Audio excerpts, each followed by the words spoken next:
अंदर का दूसरा भाव होता है कि मेरे ऊपर बड़ी जवाबदारी है नई पीढ़ी को तैयार करने की, क्योंकि वो देश का भाग्य और भविष्य वो पीढ़ी बनाएगी। तो सर एक अध्यापक और एक शिक्षक के नाते मैं आपके मन के भाव क्या थे ये जानना चाहता हूँ, और पूरे प्रदेश को भी मैं बताना चाहता हूँ कि आपके मन में भाव क्या थे, कैसे आपने संभव किया। तो इसका सिर्फ एक ही निवेदन करूंगा सर कि हम लोग जब रविवार को अवकाश के दिन भी रहे तब भी हमारी उपस्थिति केवल बता दिया था कि कल स्कूल खुला है 100% हो जाती थी, पूरे बच्चे आ जाते थे। हमें समय का कभी पता ही नहीं लगा कि कितना टाइम हो गया। साथ ही साथ जब हम लोग निकलते थे तो बच्चे हम लोगों को खींच लेते थे कि ये प्रश्न और बता दो। हम लोग वहां से स्कूल बंद करने के बाद निकल रहे तो मोहल्ले में हमारे बच्चों के बीच में कोई दीवार थी नहीं, बच्चा घर भी पूछ ले, रास्ते में पूछ ले, कहीं पूछ ले, तो बड़ा आनंद प्राप्त होता था जब बच्चों के साथ काम करते थे। जोर से ताली हो जाएगी।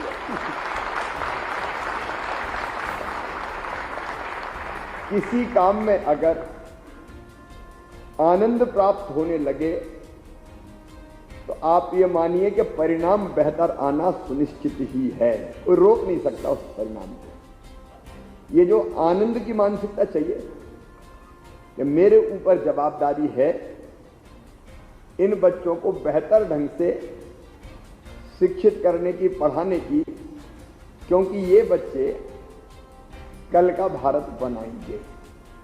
और इसमें तन्मयता और आनंद अगर आने लगे, और ऐसे शिक्षक हमारे पास जो कहते हैं मुझे आनंद की अनुभूति होती है, ऐसे सभी शिक्षकों को मैं शीश झुका के प्रणाम करता हूं, उनका मैं अभिनंदन करता हूं। अच्छा, 2 बड़े त्योहार है, दशहरा दिवाली, उस समय भी नहीं लगा कि इस समय तो छुट्टी मना लें? नहीं, हम लोगों का दशहरा दिवाली स्कूल में ही मन गया, क्योंकि घर में तो 5-6 लोग मिल पाते थे, स्कूल में तो सैकड़ों बच्चे हो जाते थे, तो वहां भी उत्साह था। दिवाली भी स्कूल में मना ली हम लोगों ने। एक शिक्षक अगर चाहे तो सारे विद्यालय को बदल सकता है। हम लोग सुन रहे थे माधव जी को, मैं मेरा भी अनुभव आपको बताता हूं। मुझे पढ़ाया, मैं सरकारी स्कूल में पढ़ा, 8वीं तक सरकारी में पढ़ा, फिर वो सरकारी था मॉडर्न स्कूल जो टाटा टोपे नगर में है, माध्यमिक शिक्षा मंडल द्वारा संचालित, तो किसी पब्लिक स्कूल में नहीं गया। और जैत में मैं अपने गांव में पढ़ा तो हाथ में फट्टा लेके जाता था बैठने के लिए, एक हाथ में फट्टा रहता था, बोरी वो टाट भी रहती थी ना, और वो फट्टा काय का रहता था, जो खाली बोरा बोरी रहते थे वो दे देते थे, तो वो पकड़ के एक हाथ में ले जाते थे, क्योंकि वहां उस जमाने में टाट पट्टी नहीं हुआ करती थी बैठने के लिए, और एक में बस्ता होता था।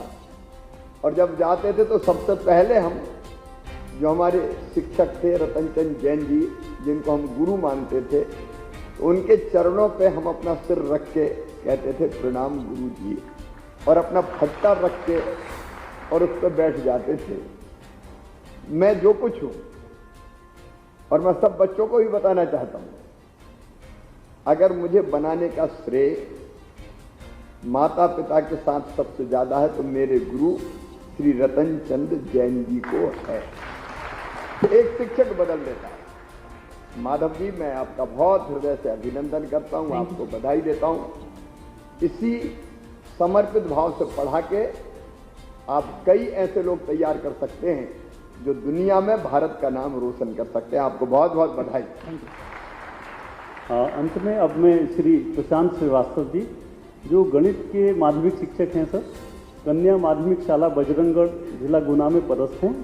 श्री श्रीवास्तव द्वारा भी कठिन अवधारणाओं पर प्रयोग किए गए क्रियाकलाप के माध्यम से कठिन अवधारणाओं को आसान बनाया गया। और उल्लेखनीय है, जैसे कि बात चल रही है, कई शिक्षकों के तरह उन्होंने भी दीपावली का पर्व छात्रों के साथ मनाया, पहले अभ्यास कार्य किया, फिर पर्व मनाया। प्रशांत जी नमस्कार। नमस्कार सर। नमस्कार। किधर है? सामने एक, मैं उधर देख रहा हूं। प्रशांत जी, इसमें जो मुझे बताया जा रहा है कि आपने एसएमसी और जनप्रतिनिधियों का सहयोग विद्यालय में विद्यार्थियों की उपस्थिति के लिए किया, उनका रिस्पांस कैसा था? और समाज का रिस्पांस जानना चाहता हूँ। जी सर, जैसे ही एनएस के बारे में घोषणा हुई, विद्यालय कोविड के कारण बंद थे, लेकिन हमारा विद्यालय चल रहा था और शिक्षक बच्चों के घर जाकर शिक्षण कार्य करा रहे थे। लेकिन जो एनएस के प्रश्नों की तैयारी होती है, चूंकि वे प्रश्न कौशल और हमारे अनुप्रयोग पर आधारित होते हैं, इसलिए उस जैसे प्रश्नों की तैयारी कराने हेतु जरूरी था कि बच्चों को एक जगह इकट्ठा किया जाए, तो हमने तय किया कि हम विद्यालय में ही 2-2 घंटे के अतिरिक्त क्लास शुरू करेंगे। तो सबसे पहले जरूरी था कि बच्चे वहाँ तक कैसे आएँ। तो हमने जाकर के पहले हमारे जो सरपंच थे उनसे मिले और उनको साथ लेकर के हमने गांव का भ्रमण प्रारंभ किया। और जब उनसे भ्रमण के द्वारा मिले पालकों से, तो पालक का उत्साह बहुत ही ज़्यादा उत्साहित था। वो चाहते थे कि उनके बच्चे स्कूल जाएं। वे चाह रहे थे कि बच्चे किसी कारण से जो दूर हो गए स्कूल से उससे जुड़ें। तो उनका जो स्कूल भेजने के प्रति बच्चों के जो उनका उत्साह था बहुत अच्छा था, और उन्होंने जिस दिन से कहा उसके अगले दिन से बच्चों को स्कूल भेजना प्रारंभ किया। बाकी आपके अनुभव बताइए, आपने कैसे उपलब्धि हासिल की? जी सर, सबसे पहले इसके मैंने बताया जो प्रश्न होते हैं वो अनुप्रयोग और कौशल आधारित होते हैं। तो सामान्य प्रश्न अगर हम बोर्ड पे बच्चों को हल कराते हैं तो उन्हें समझ में बहुत मुश्किल होती है, लेकिन वे प्रश्न जो एनएस में आते हैं वो सामान्य प्रश्नों जैसे नहीं होते हैं। तो हमने प्रैक्टिकल बेस्ड बच्चों को शिक्षण कार्य कराना प्रारंभ किया। इसके लिए जैसे कि अभी दिखाया गया था कि विज्ञान में एक प्रश्न है कि एक बोतल में पानी भरा हुआ है, उसमें 3-4 छेद हैं और उस पर ABCD नाम लिखा हुआ है कि ये किस जगह से इसमें से सबसे अधिक पानी निकलेगा, और 4 ऑप्शन है कि किस जगह पानी निकलेगा। तो बच्चों को हम ऐसे ही बता दें कि सभी जगह से समान रूप से पानी निकलेगा, तो बच्चों को समझ नहीं आता है। लेकिन इसके लिए हमने बोतल में पानी भर के छेद किया और फिर बच्चों को दिखाया तो उन्हें वास्तव में समझ में आया। ऐसी गणित के प्रश्न हैं जहाँ हम किसी बेलन का आयतन निकालने का उनको प्रश्न कराते थे, उस वक्त सूत्र लड़ा देते थे और उसमें हल कराते थे। उससे बच्चों को समझ में नहीं आता था, क्रियाविधि में बंधे हुए रहते थे। लेकिन जब उसको बदल के प्रश्न पूछा जाता था तो बच्चे उसको हल नहीं कर पाते थे। तो हमने बेलन का आयतन को बताया कि भाई एक वृत्त के ऊपर वृत्त रखते जाएं और जितनी ऊंचाई वो ग्रहण करता है उसके आधार पर उसका आयतन तय होता है। और करके सिक्के के ऊपर सिक्के रख के उन्हें दिखाया, छोटे छोटे वृत्त रख के एक ऊपर एक करके दिखाया और बच्चों से कहा आप इसकी ऊंचाई नाप लो और इसमें गुणा करके देखो, तो बच्चों को अपने आप आया। तो इस प्रकार हमने उनको अनुप्रयोग के आधार पर ही सारे प्रश्न सरल हल कराए। बहुत बहुत बधाई आपको और धन्यवाद भी प्रशांत जी, मैं आपका अभिनंदन करता हूँ। धन्यवाद सर। जिनके उद्बोधन एवं मार्गदर्शन की हमें आकांक्षा है, हमारे प्रेरणा स्रोत आदरणीय मुख्यमंत्री जी, आपसे विनम्र अनुरोध है कि कृपया अपने उद्बोधन से हम सभी का मार्गदर्शन करें। हमारे शिक्षा मंत्री, जिन पर मैं गर्व करता हूं और जिनके नेतृत्व में टीम ने ये उपलब्धि हासिल की है, आदरणीय इंदर सिंह परमार जी, हमारी प्रमुख सचिव श्रीमती रश्मि जी, धनराजू जी, अभय जी, श्रीकांत जी, द्विवेदी जी, यहाँ बैठे हुए राज्य शिक्षा केंद्र और शिक्षा विभाग की पूरी टीम, अलग अलग स्तर पर काम करके जिनने ये उपलब्धि हासिल की, जिनमें सबसे प्रमुख हमारे शिक्षक साथी हैं। ऐसे सभी मेरे शिक्षक बहनों और भाइयों, आज मन गर्व से भरा है, आनंद से भरा है। जब ये उपलब्धि हमने एनएस हासिल की तो मैंने ये कहा कि एक बार मैं आपके दर्शन करना चाहता हूं और प्रत्यक्ष रूप से आपको बधाई देना चाहता हूं, धन्यवाद देना चाहता हूं। और आज का कार्यक्रम फॉर्मल छोटी संख्या में हुआ क्योंकि चुनाव की घोषणाएं हो गई हैं स्थानीय निकायों के, लेकिन एक बार हम पूरे शिक्षा जगत को जोड़ के एक बड़ा कार्यक्रम करेंगे और उसमें बेहतर प्रदर्शन करने वाले शिक्षक से लेके हर स्तर तक के हमारे साथियों का, अधिकारी हो, कर्मचारी हो, उनका मैं अभिनंदन करूंगा, उनका मैं स्वागत करूंगा। आज इस कार्यक्रम के माध्यम से मैं फिर पूरी टीम को बधाई देता हूं। हमारे शिक्षकों का, जो शिक्षक नहीं वास्तव में गुरु है, उनको मैं प्रणाम करता हूं, उनका अभिनंदन करता हूं। यह साधारण काम नहीं है। अब ये अचानक 17वें नंबर से 5वें नंबर पर आ जाए, हम तो सोच रहे थे टॉप 10 में आ जाएं, कम से कम डबल डिजिट से सिंगल में तो आ जाए, लेकिन आपने एक छलांग और लगा दी और टॉप 10 के बजाय टाइप 5 में आ गए आप। लेकिन रश्मि जी, अब ये टॉप 3, टाइप 2 नहीं चलेगा, अब तो नंबर 1 का संकल्प लीजिए। आपने करके दिखा दिया कि असंभव कुछ नहीं। मैं सच कहूं, मैं मुख्यमंत्री के नाते कह रहा हूं, मुझे भरोसा नहीं था कि हम टॉप 5 में आएंगे, क्योंकि मध्य प्रदेश की शिक्षा व्यवस्था पिछले वर्षों में अधकचरी हो गई थी। मैं दोष नहीं दे रहा, लेकिन जिस ढंग से प्रयोग किए थे पुरानी सरकारों ने, गुरुजी, शिक्षाकर्मी, आप अध्यापक को, गुरु को, शिक्षक को कर्मी बना दोगे तो करेगा क्या? आप कल्पना कीजिए, आप 500 रुपए के गुरुजी गांव में बैठा दोगे कि तू पढ़ा, तो 500 रुपया में जैसी पढ़ाई होगी वैसी पढ़ाई होगी। प्रेरणा का कोई तत्व नहीं बचाता। और मैंने देखा अक्सर पढ़ाने की जवाबदारी जिन साथियों पर थी वो आंदोलन ही करते रहते थे कि अब 500 से 1000 हो जाए। जिनके पहले 2200 थे वो उसी के लिए संघर्ष करते रहते थे। शिक्षक आंदोलनकारी हो गए थे। अब आप कल्पना कीजिए, कोई शिक्षक सिर मुंडवा रहा है, दौड़ लगा रहा है, बाकी चीजें कर रहा है, तो वो प्रेरणा दे पाएगा? उसका मन भी नहीं लगेगा विद्यार्थियों को पढ़ाने में, और जो विद्यार्थी है उनके मन का भाव भी परिवर्तित होगा। अब ऐसी कई चीजें हमने देखी, सच में। अब चपरासी से कम वेतन देके अगर ये करवाना चाहोगे कि वो आदर्श उपस्थित कर दे तो ये अपवाद स्वरूप ही हो सकता था। मुझे ये कहते हुए संतोष है, हमने इस व्यवस्था को बदला, एक एक स्टेप के बाद बदला और तय किया कि शिक्षा में कर्मी कल्चर को कोई स्थान नहीं रहेगा। काय का कर्मी? वो गुरुजी है, वो अध्यापक है, वो शिक्षक है। और धीरे धीरे मैं कोई महिमा मंडन के लिए नहीं आया, लेकिन आप जानते हैं कि पहले क्या सुविधा और सैलरी थी और आज क्या है। एक सम्मानजनक वेतन मिलना ही चाहिए। जीवन स्तर वो कम से कम न्यूनतम चीजों को, न्यूनतम आवश्यकताओं की पूर्ति कर पाए, ये होना ही चाहिए। वो स्वयं कंफर्टेबल रहना चाहिए।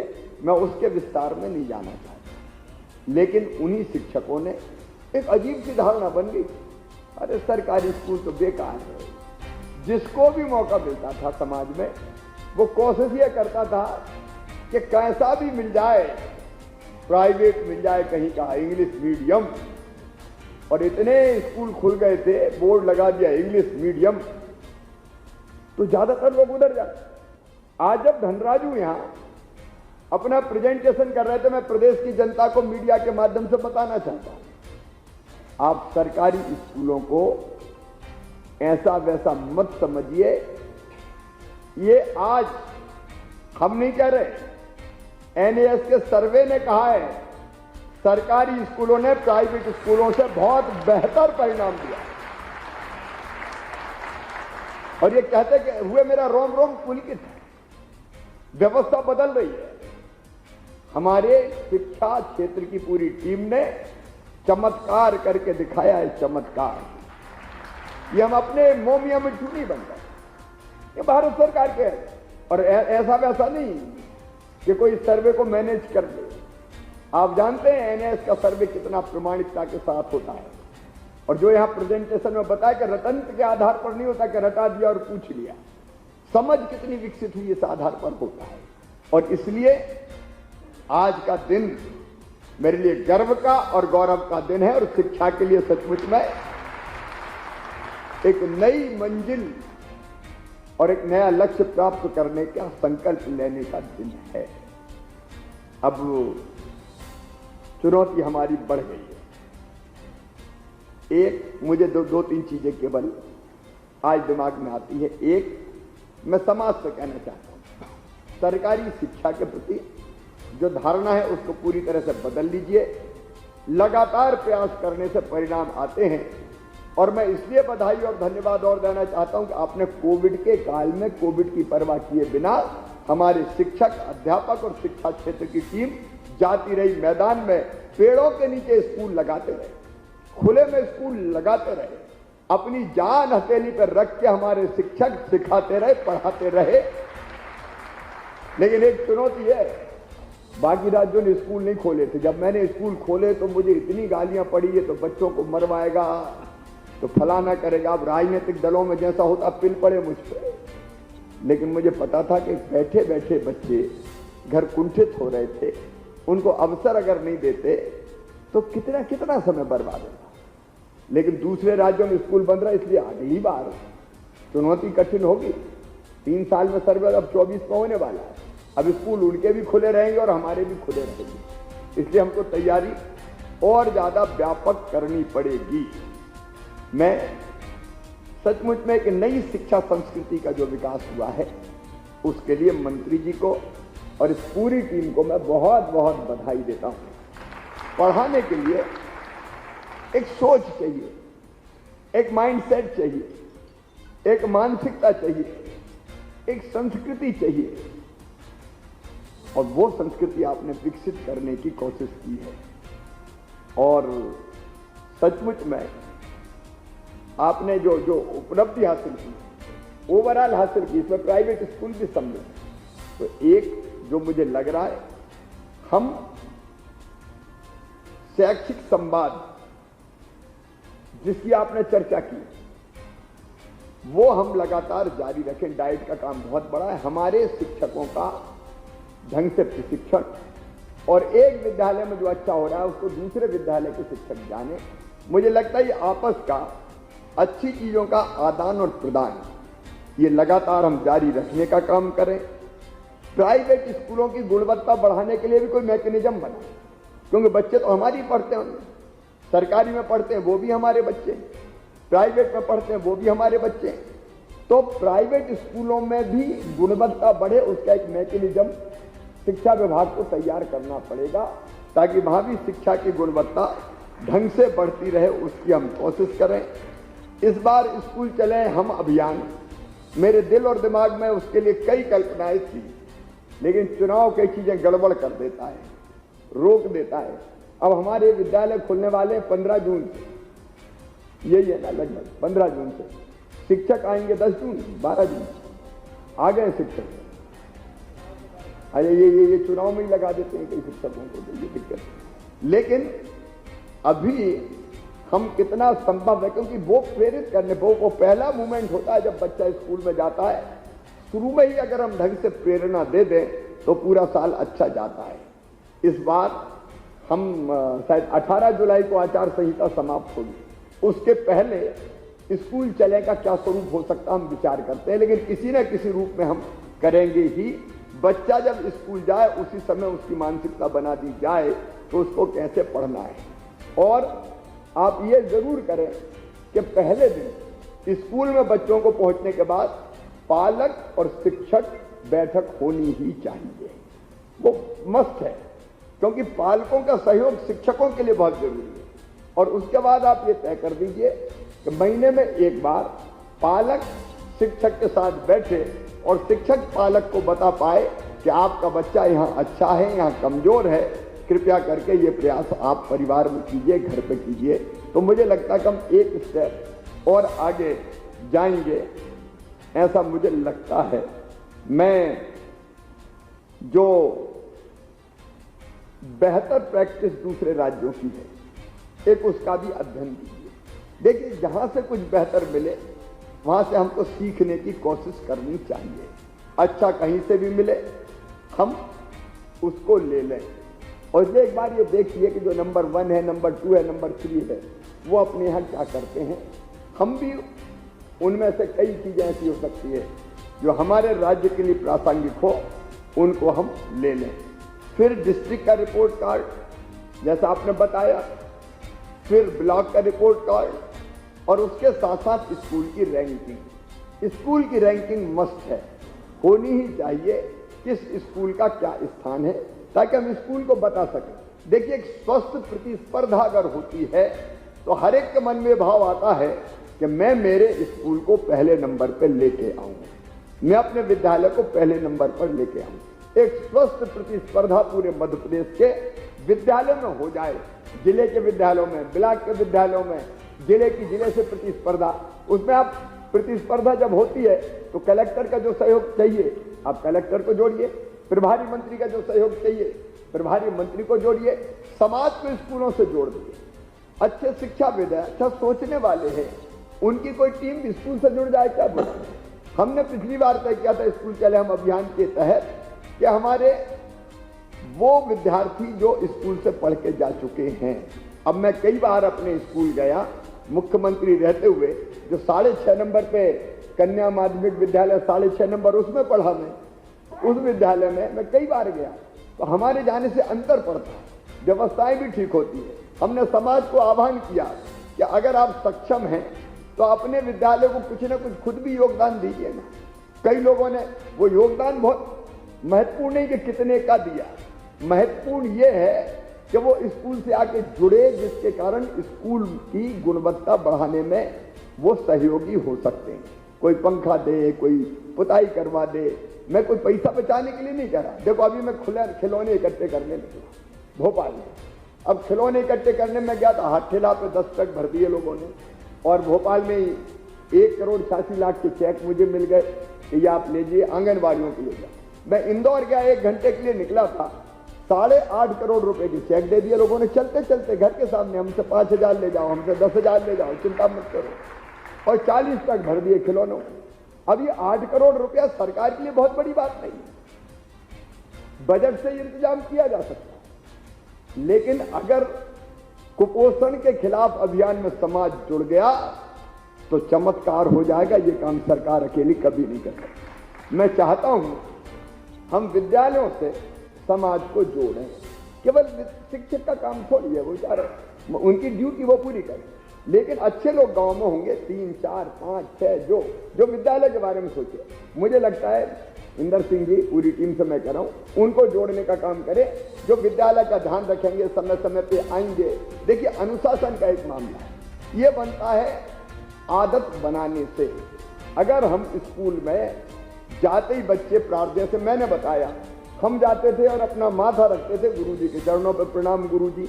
जब जाते थे तब भी रखते थे, और जब आते थे तो लाइन बना के खड़े होते थे, और फिर गुरुजी के पांव पे सिर रख के फिर जाते थे, प्रणाम गुरुजी। आज का जमाना, कई बार पत्रकार मित्र भी बच्चों से झाड़ू लगवा ली, बच्चों से कुर्सी उठवा ली। अरे बच्चों को ऐसा लाड साहब हमें थोड़ी बनाना है कि वो हिले ही नहीं, डुले ही नहीं। अगर स्कूल का काम बच्चे करते हैं तो दिक्कत क्या है? हम तो सफाई करते थे, पता नहीं कैसा जमाना आ गया, बच्चे से कुर्सी उठवा ली, बच्चे से पानी पिलवा लिया। अरे बच्चों को काम करना नहीं सिखाएंगे तो बच्चे आगे बढ़ेंगे कैसे? मुझे लगता है इसमें कोई संकोच की बात नहीं है। स्कूल से बच्चे जुड़े। हम तो स्कूल में बोलते थे, जब ये आ जाता था मौसम बरसात का, तो हम भुट्टे लगाते थे, गड्ढा खोदते थे, दाने डालते थे, ककड़ी लगाते थे, हमारे क्यारियों में आलू लगाते थे और गुरुजी को फिर भेंट करते थे। हम केवल रटने के लिए थोड़ी जाते। तो कैसे समाज जुड़े स्कूल से? समाज अगर जुड़ेगा, गांव अगर जुड़ेगा, शिक्षक के प्रति आदर का भाव होगा, और अपने विद्यालय की छोटी बड़ी आवश्यकता कुछ है तो समाज भी पूरी करे, तो कई छोटी मोटी चीजें वैसे ही अपने आप हल हो जाएगी। लेकिन समाज को जोड़ना, एक भाव जुड़े कि मेरा विद्यालय सबसे अच्छा विद्यालय, ये गांव का भाव है। और इसलिए समाज को आप जोड़ दीजिए, गांव को आप जोड़ दीजिए। अब मेरे मन में भी, क्योंकि मैं तो बच्चों का मामा हूं, तो मुझे सबसे ज्यादा खुशी बच्चों से मिलने ही होती है। और मैं सचमुच में इतना गदगद होता हूं जब इतने इतने से बच्चे, वो नहीं जानते मुख्यमंत्री क्या होता है, उनको वोट और राजनीति से मतलब नहीं है, लेकिन जैसे ही मैं दिखता हूं वो चेहरा ऐसा उनका दमकता है, मामा, तो मेरा तो रोम रोम पुलकित हो जाता है। ये एक अदृश्य रिश्ता है, अद्भुत रिश्ता है। तो हम इन बच्चों के बेहतर भविष्य के लिए, अच्छा मुझे भी लगता है अगर शिक्षा विभाग अनुमति देगा तो मैं भी महीने में 2 बार तो स्कूल जाकर पढ़ाया हूं, कहीं ना कहीं जहां भी हो मौका मिले पढ़ाया। तो पढ़ाने से अच्छा कोई काम नहीं, मुझे आनंद भी बहुत आता। ये कोशिश ये होगी कि जोड़ो स्कूलों में। भाई महीने में 1 आध बार प्रभारी मंत्री क्यों स्कूल ना जाए, छात्रावास में क्यों ना जाए? अगर छात्रावास में बच्चे पढ़ते हैं उनकी व्यवस्था क्यों नहीं? मेरा जो भाव है, हम जनप्रतिनिधियों को जोड़ें, हम समाज को जोड़ें, शिक्षा के बारे में जो सोच रखते हैं थोड़ा बहुत उनको जोड़ें। अच्छे संस्थान कहिए, रामकृष्ण मिशन हो सकते हैं, विद्या भारती हो सकते हैं, अलग अलग तरह के, उनको भी हम जोड़ सकते हैं सरकारी स्कूलों से। तो मुझे लगता है कि इसमें हमको और बढ़िया। और मैं जो अनुशासन की बात कर रहा था, मुझे लगता है कि आप सोच के प्रार्थना स्कूल में जरूर करता है। देखिए स्कूल में जाते ही अगर बच्चा प्रार्थना करता है तो मैं समझता हूं कि अपने आप उसका माइंडसेट बनता है, वो एक अनुशासन से जुड़ता है। राष्ट्रगीत राष्ट्रगान एक क्यों नहीं होना चाहिए? देखिए, हम स्कूल जा रहे हैं, पहले तो हमेशा होता था।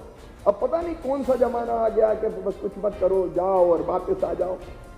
हमारी छोटे वो एनसीसी के बच्चे आप देखिए, एनसीसी के बच्चे कितने अनुशासित होते हैं, क्योंकि उनको हम सिखाने की कोशिश करते हैं। बच्चे तो देखो माटी के लौंदे होते हैं, आप जैसा उनको बना दोगे मूर्ति वैसी बन जाएगी। इसलिए हम बेहतर अनुशासन, देशभक्ति, कर्मठता, ईमानदारी, उनके जीवन को गढ़ने की हम कोशिश करें। और इसमें कुछ चीजें बैठ के आप नई शिक्षा नीति में मान लीजिए है, और इसको करना चाहिए ताकि वो सच्चरित्र हो, ईमानदार हो, कर्मठ हो, देशभक्त हो। केवल अपने लिए नहीं, धीरे धीरे सोच विकसित हो कि मुझे केवल अपने लिए नहीं, अपने देश और समाज के लिए भी काम करना है, तो चमत्कार हो जाएगा। देखो, अपना मध्य प्रदेश तेजी से आगे बढ़ रहा है, देश अपना कितनी तेजी से आगे जा रहा है। आज गर्व होता है, मैं कोई विषय वो नहीं है, लेकिन आज गर्व होता है भारत को। आज कोई अंदर क्या, आज दुनिया की कोई ताकत भारत को अनदेखा नहीं कर सकती। हम काफी आगे बढ़े हैं। आज देखिए, ये अद्भुत समय आया है, यूक्रेन और रूस का युद्ध चल रहा है, अमेरिका रूस में तनाव है, नाटो रूस में ठनी हुई है। भारत है जो रूबल में रूस से कच्चा तेल भी ले रहा है और अमेरिका से भी संबंध बेहतर बनाया हुआ है। किसी की हिम्मत नहीं है कि भारत से कह दे कि नहीं, भारत ने उससे हाथ मिला लिया तो भारत को अनदेखा। दुनिया की कोई ताकत हमको अनदेखा नहीं कर सकती। हम वैसे ही इस देश को और आगे बढ़ाएं, और बढ़ाएंगे कौन? ये हमारे बच्चे, और बच्चों को गढ़ने वाले कौन है? हमारे शिक्षक। और इसलिए हम सबकी ड्यूटी है, एक ड्यूटी विभाग की ये है कि हमारे अध्यापक, शिक्षक, मुझे लगता है एक परफॉर्मेंस बेस्ड आप कोई चीज साइंटिफिक बनाइए। जो बेटर परफॉर्म करता है उसको पुरस्कृत करने की योजना नंबर 1, क्योंकि वो जरूरी है। समाज में और कुछ ना मिले, लेकिन सार्वजनिक सम्मान अगर मिल जाता है तो व्यक्ति को लगता है कि मेरी मेहनत सफल हो गई। इतना तो कम से कम हम करना चाहिए। उनका कर्ज है ये, अगर वो बेहतर परफॉर्म कर रहे हैं तो वो देश गढ़ने का काम कर रहे हैं, तो उनका हम सम्मान देने का काम करें। और इसके साथ साथ आप एक मैकेनिज्म ये और बनाइए कि बेटर परफॉर्मेंस करने वाले को हम क्या बेहतर दे सकते हैं। सब धान 22 पसेरी नहीं होना चाहिए। जो बेटर करते हैं उनको कुछ तो हम वेतन वृद्धि से जोड़ सकते हैं। अगर परफॉर्मेंस इतना बेटर है तो क्यों नहीं करना चाहिए? हमको क्यों नहीं करना चाहिए? हमको ये सोचना चाहिए अच्छा करने वाला बाकी से तो ऊपर रहे कम से कम। और इसलिए मैं निर्देश दे रहा हूं, इस मैकेनिज्म को आप तैयार कीजिए, फिर बैठ कर उसको हम अंतिम स्वरूप देंगे। और साल में एक बार सम्मान समारोह का आयोजन, बाकायदा पुरस्कार तय कीजिए। जिलों में नंबर 1, 2, 3, प्रदेश में और ब्लॉक में आप तय कीजिए। देखिए, कुछ मत दीजिए, कम से कम गले में फूलों की माला डाल दो, साल ओढ़ा दो, श्रीफल दे दो और हाथ जोड़ के कह दो धन्यवाद, आपने बच्चों को गढ़ाया, अपने देश की बड़ी सेवा की है। गुरुजी का, अध्यापक का, शिक्षक का मन बाग बाग हो जाएगा और उसको लगेगा कि मेरी मेहनत सार्थक। ये हमको जरूर करना चाहिए।